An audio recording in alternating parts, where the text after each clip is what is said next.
Dear ladies and gentlemen, welcome again to the analysis of YOLENO TV.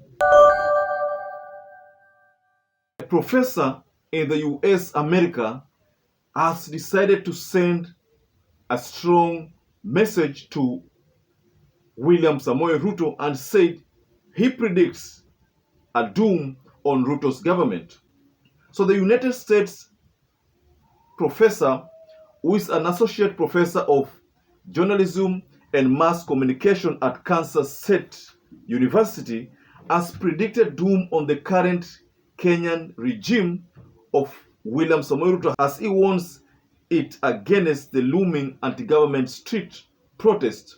Mind you, William Samoei Ruto was given 14 days to comply or face the wrath of the mass protests. So the USA professor has weighed in on this matter and said that it is not going to be business as usual for William Samoei Ruto. So in his message to the newspaper, to the Nation newspaper today, on one of the pages, Professor Chege has predicted doom on President William Ruto's regime, saying that it seems not well organized and it is very unlikely going to fulfill its promises. He argued that despite the bang which Ruto regime had while it was launching its popular hustlers fund, it is now fizzling out. So the professor added and said, the regime is now promising other new changes which can only come after many months and years later. At the same time, there is an anti-government street protest looming over the high cost of living, which Ruto and his allies in government must be careful about. They should be worried about it because it may disrupt all their plans as the cost of living continues to rise. So what Professor Chege is merely trying to tell us is that this government is dead on arrival, that the promises they made they will not achieve, and because they keep on ignoring what Raila Amolo Odinga tells them, this government is doomed. That's the sad message from Professor Chege. So before we delve deeper into this analysis of the message that the professor has sent directly from America, please, I'd like to urge you to subscribe to this channel, give us a like, you can hit the notification bell so that every time we upload such videos, you will always become the first person to get notified. So the Kenya Kwanza government now inasemekana kwamba iko dead on arrival. For the past 1 month, Mount Kenya people have been engaged in numerous demonstrations. Some were to the governors allied to Kenya Kwanza. Some demonstrations were targeted at Rigathi Gachagua and Moses Kuria.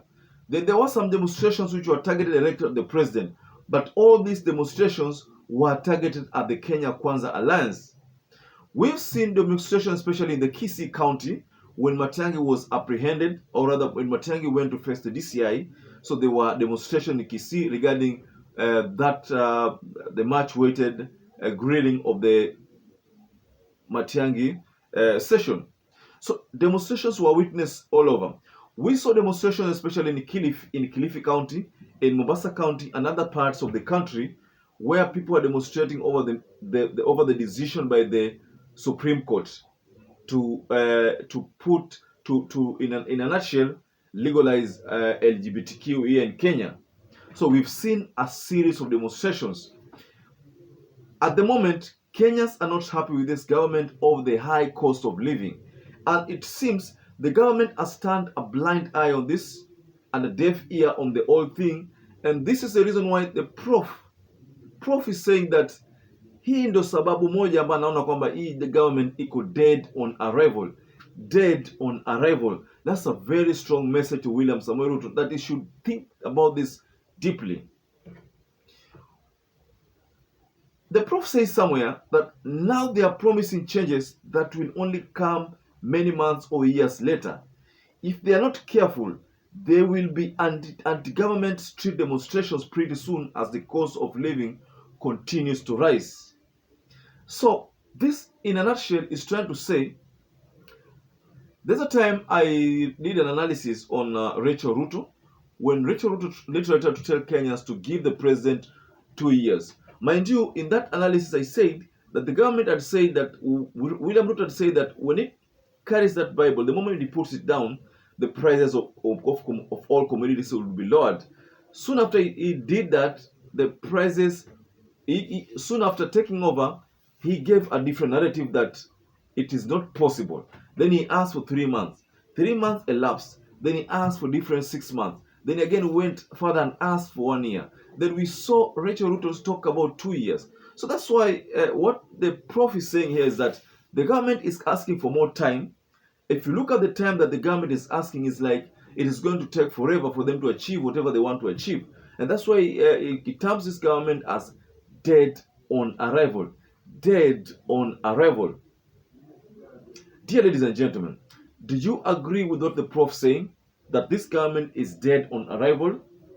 I think he has some point, because what we've seen lately is that the government is not listening to what Raila is saying. The government is, through Rigathi Gachagua and Kimani Ichung'wah and a host of other leaders who don't care about what the Kenyans are going through, are be talking negatively about this Maandamano calls, be talking negatively about Raila Amolo Odinga. So that's what we are saying, that it's not going to be business as usual, because the government is likely to be dead on arrival, just like what the prof has said. So share with us what your thoughts are. Once again, I'd like to urge you to stay safe, stay blessed until we catch up again in our next analysis.